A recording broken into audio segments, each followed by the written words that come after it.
regreso con Matinal. Ahí está una vista del Palacio de Gobierno de la República Dominicana. Nosotros aquí en el estudio nos encontramos en compañía de Gabriel del Río Doñez, secretario general de la Confederación Autónoma Sindical Clasista, Domingo del Pilar, y una servidora, Laura Castellanos. Estaremos conversando sobre distintos temas que están en la agenda. Bienvenidos, un placer tenerle aquí, don Gabriel. Muchas gracias por Don la Gabriel, un invitación. placer tenerle por acá. Muy amable. Y como dice Laura, bienvenido y bienvenido al país, porque usted acaba de regresar de Ginebra, Suiza, luego de participar en la 106ª conferencia de la Organización Internacional del Trabajo, en donde la República Dominicana rindió un informe un tanto crítico a la situación sindical en la República Dominicana. Nos gustaría que usted, que estuvo siendo parte de esa delegación sindical, nos ponga al tanto de cuál fue ese informe que se rindió, cuáles son los principales problemas que afectan la labor sindical en la República Dominicana. Y como no, nosotros nos sentimos muy bien invitados por ustedes para esta actividad. La OIT, como todos conocemos, es la Organización Internacional del Trabajo. Y esa OIT celebra todos los años una conferencia internacional del trabajo. En esa conferencia internacional del trabajo se trataron temas sumamente interesantes. Es bueno para que la gente se coloque un poco. La OIT fue fundada en el año 1919, después de la Primera Guerra Mundial, que concluyó con el Tratado de Versalles en Francia. Y ha venido preocupada por la justicia social. Ya en el año 46 pasó a ser la primera agencia de la OIT, de las Naciones Unidas, de carácter tripartito, su primera agencia social. Porque como conocemos, las Naciones Unidas tiene una cantidad de agencias como la FAO para la alimentación, la UNESCO, etcétera, pero la agencia tripartito, la única agencia que participan gobierno, trabajadores y empleadores, es la Organización Internacional del Trabajo. Y nosotros participamos en esta 106 conferencia, donde se trataron temas sumamente interesantes. Indudablemente que en la OIT hay un tema que es fundamental, que es norma, y ahí es que entra República Dominicana. Norma es donde se revisan todos los acuerdos que ha tenido el país, o los países. Estamos hablando de que la OIT tiene más de 180 países afiliados, organizados, afiliados a la OIT, y dentro del tema de norma se revisan cómo se aplican los convenios internacionales. Por ejemplo, el convenio 87, el convenio sobre la libertad sindical, el convenio 98, los convenios que tienen que ver sobre el trabajo infantil, etc. Y ahí Washington González, el viceministro de Trabajo, fue quien dirigió esa comisión. Normas. La República Dominicana rindió un informe sumamente interesante, pero esos informes siempre los revisamos las centrales sindicales. Antes, como norma de la OIT, es que los informes sean revisados por las centrales sindicales y por los empleadores.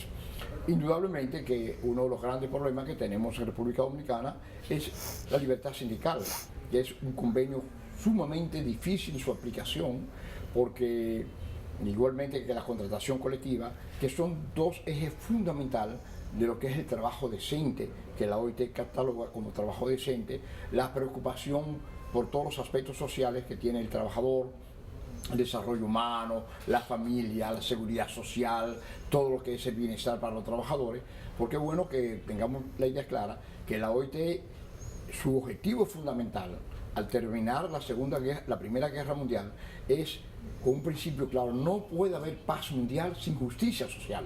Eso fue lo que inspiró a la OIT, la justicia social, que haya un verdadero componente en el ser humano, y es una obligación de los gobiernos aplicar la justicia social en cada uno de los países miembros.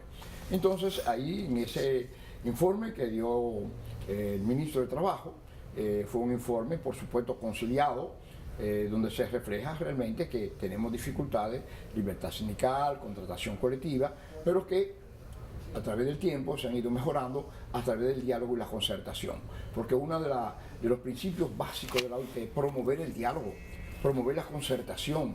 Entonces, tratamos temas de interés. El tema sobre República Dominicana, su informe, no se trató, porque no es un tema, digamos, aunque para nosotros los trabajadores es un tema fundamental, la libertad sindical, pero la República Dominicana no está dentro de los países más violadores de las normas internacionales. O sea, no se consideró a República Dominicana porque llegamos a un acuerdo de que los problemas tratemos de buscar solución aquí en otro país y no llevarlo al plano Don internacional. Gabriel, esas principales amenazas a lo que tiene que ver con la libertad sindical, ¿de dónde proviene? ¿Sector público, sector privado o ambos? Ambos. O sea, tenemos dificultades, aunque hay en la teoría la libertad sindical para los trabajadores privados, también para los empleados públicos, pero aparecen algunos funcionarios públicos que se oponen a que los trabajadores se organicen, ya no en sindicatos, sino en asociaciones, porque los empleados públicos, aunque hay un convenio internacional que manda y está certificado por República Dominicana que los empleados públicos pueden organizar sindicatos y pueden al mismo tiempo tratar el tema del pacto colectivo. Sin embargo, la ley en República Dominicana no permite que los trabajadores públicos se organicen en sindicatos, sino en asociaciones. Dependiendo si es una empresa pública, por ejemplo, caso de Edenorte, que tenemos algunas dificultades en caso de Edenorte, es una empresa pública del Estado, pero tiene una función, digamos, comercial. Entonces, las empresas públicas, empleados públicos que tienen funciones comerciales, sí pueden formar sindicatos de acuerdo a la ley. Pero la mayoría de los trabajadores, empleados públicos, no están, la libertad sindical se dificulta. Nosotros tenemos una confederación que es CONATE, la Confederación Nacional de Trabajadores del Estado. Es muy de organizando poco a poco, trabajadores públicos, tenemos trabajadores en salud pública, tenemos varias organizaciones, pero tenemos muchas dificultades en el sector público porque no es tanto de gobierno directamente, es un poco funcionarios que van y tienen una prepotencia que no permite que se organicen los trabajadores. Tenemos entendido que el tema del salario también salió a relucir allí en esa conferencia, el informe de Jacobo Ramos establecía, y ahora hemos visto aquí que todavía hay algunas empresas que se resisten al incremento del salario mínimo. ¿Qué fue lo que hubo con relación a esto y con relación al trabajo infantil, la erradicación del trabajo infantil en este informe? Bien, Jacobo Ramos era nuestro representante de las tres centrales que nos rotamos la representación. Okay. Cada año va un representante titular y nosotros vamos como suplente. Entonces, en esa actividad, Jacobo Ramos hizo su discurso ante la Asamblea General, que le corresponde un discurso al gobierno, un discurso a los trabajadores y empleadores, se van rotando, y ahí denunció el problema de la libertad sindical, el problema que tenemos en sentido general, una denuncia. Eso no quiere decir que eso pasó a conocerse en norma, en la comisión de norma, sino en su discurso él habló de los problemas fundamentales. Pero eso queda consignado en el informe del año, de la conferencia. No necesariamente. Es un discurso que se tira en la conferencia y ese discurso sencillamente uno dice los problemas en el punto de lo que es el informe del director. O sea, dentro del punto del informe del director se permite a los trabajadores, a los empleadores y gobierno tener una intervención sobre los problemas fundamentales. ¿Cuál es la inquietud que tienen ustedes en ese sentido? Bueno, en ese sentido la inquietud nuestra es que si aquí no se mejora la libertad sindical, si no se mejoran los derechos de los trabajadores, indudablemente las quejas van a ir a la OIT. Y esas quejas en la OIT van a la comisión de norma, la comisión de expertos la discute y entonces llaman al país, que puede ser condenado el país por la falta de libertad sindical y una condena ante las Naciones Unidas, porque la OIT es un organismo de las Naciones Unidas, trae unas repercusiones, puede traer repercusiones sociales y económicas, porque un gobierno que no respete la libertad sindical, porque las acusaciones no se hacen contra los empleadores, las acusaciones se hacen directamente contra el gobierno, que es contra el Estado, digamos, gobierno en función, que tiene que hacer velar los derechos humanos y los derechos fundamentales que la OIT proclama en su declaración de Filadelfia ya en el año 1944, una declaración de Filadelfia que avanza a la declaración de Versalles, que exige y reclama a los gobiernos la responsabilidad de la justicia social en cada uno de los países. Don Gabriel, en el calor del patio, la discusión ha estado... Para aclarar algo importante. Ajá. En la OIT, por primera vez, hace ya 3 años, que hay un dirigente sindical que dirige la OIT, el director general, Guy Ryder, es un dirigente sindical. Estamos hablando que del año 19 hasta esta época, un dirigente sindical por primera vez ocupa la dirección de la OIT, que es Guy Ryder. Fue dirigente de la Confederación Sindical nuestra, un dirigente sindical que ocupa la dirección general. Y hicimos elecciones, también que me permite, hubieron elecciones este año en la OIT, y en esas elecciones de la OIT, anteriormente el Consejo de Administración, que está dirigido por trabajadores, empleadores y gobierno, cuando hablamos para que la gente pueda entender mejor, la Asamblea General es la asamblea como de los sindicatos, es la CIT, Conferencia Internacional de Trabajadores, y el Consejo de Administración es la dirección de la OIT. Entonces, este año, a fines de año, se reeligió a Guy Ryder director general, y hubieron ahora en esta asamblea votaciones de los trabajadores, los empleadores y los gobiernos para elegir sus representantes ante el Consejo de Administración. Y la compañera Gina fue reelecta suplente del Consejo de Administración, y yo fui electo también. Ella fue adjunta y yo fui electo por primera vez en el Consejo de Administración como suplente. O sea que yo soy ahora parte del Consejo de Administración de la OIT, pero en calidad de suplente. Entonces tenemos dos personas dominicanas en el Consejo de Administración, que es la compañera Familia, Gina, y quienes habla, que soy suplente. Es decir, que eso es importante resaltar, porque para el país ahora vamos a tener más posibilidades en el Consejo de Administración para reclamar derechos, para hacer posible que la justicia social llegue a nuestro país. Qué bien. Les decía que en el patio aquí hemos estado discutiendo el tema del aumento salarial, y el sector sindical ha estado señalando que muchas empresas no han implementado el aumento salarial que debió aplicarse en mayo, y el presidente del CONEP precisamente ayer retó al sector sindical a señalar y a denunciar de manera expresa cuáles son las empresas que según ustedes están incurriendo en esa práctica. Las empresas que tenemos sindicatos, digámoslo así, no ha habido problema, se ha aplicado. Y alguna de ellas ha aplicado el 20%, o sea, no solamente el 13%. Pero estamos haciendo ahora un listado, porque son empresas que la mayoría no tienen sindicatos, que no han hecho posible el 13%. Estamos preparando una lista de las empresas donde hemos tenido denuncias que no se han cubierto, teniendo en cuenta que ahora vamos a discutir el salario de zona franca y el salario de hotelería y turismo, que se discuten por separado, y que no incluye en la resolución de los salarios generales, no entra turismo y no entra zona franca. Pero hay una lista importante de empresas. Estamos preparando un listado de empresas, generalmente son microempresas, pequeñas empresas que no han tenido posibilidades, otra es por la irresponsabilidad del sector empleador, pero no son la mayoría, son empresas que estamos haciendo un listado de algunas de ellas, estamos buscando informaciones, digámoslo así, sabemos de oído que no se han cumplido, pero no queremos partir de oído, queremos precisar cuáles son las empresas que no han cumplido, para que el Ministerio de Trabajo, que tiene la obligación de hacer cumplir las decisiones, pueda actuar con sus inspectores. Pero estamos trabajando sobre ese aspecto actualmente. Usted dice que están trabajando para el salario mínimo en algunos de los sectores.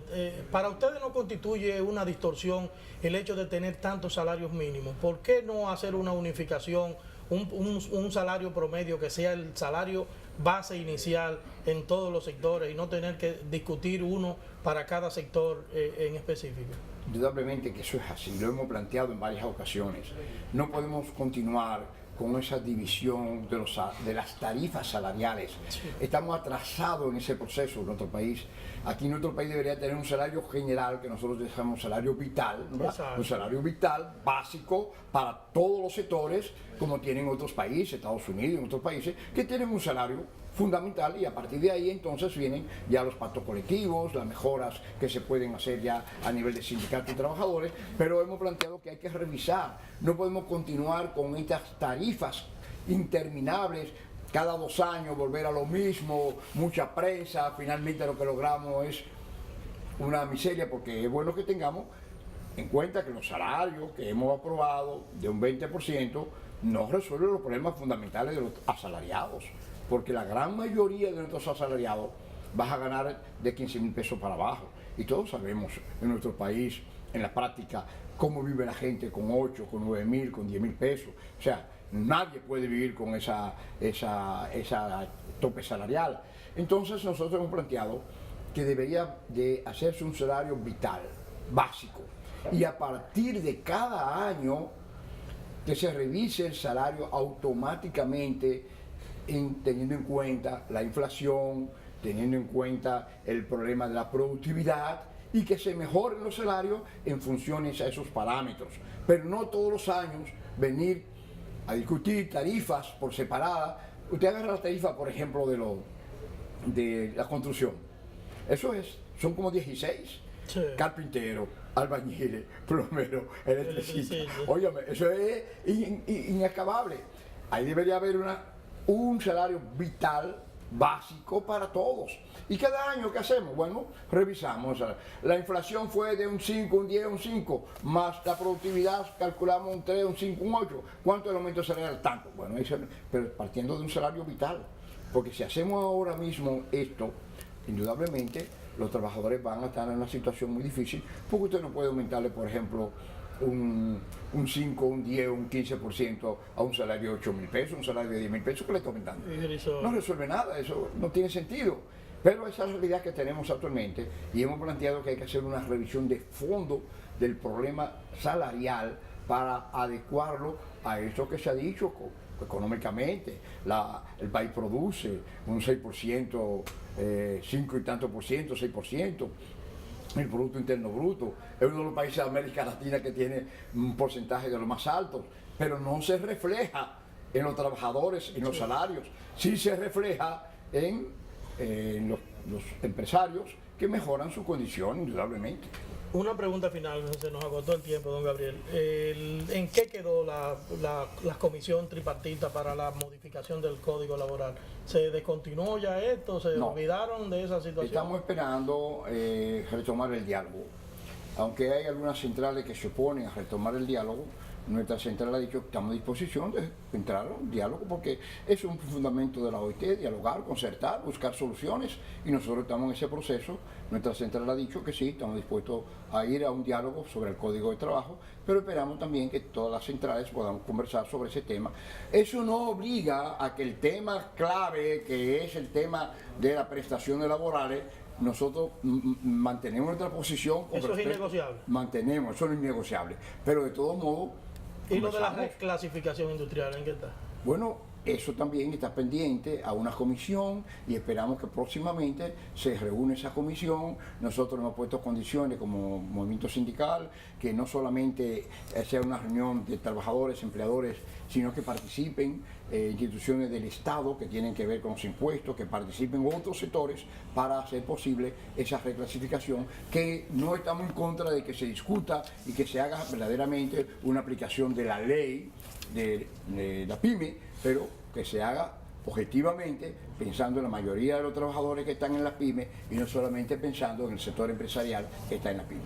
Gracias, don Gabriel. Despedimos, señores, así a Gabriel del Río Ordóñez, secretario general de la Confederación Autónoma Sindical Clasista. Un placer tenerle con nosotros, señores. Así concluimos la entrega del día de hoy. Mañana nos vemos aquí en Matinal. Muchas gracias.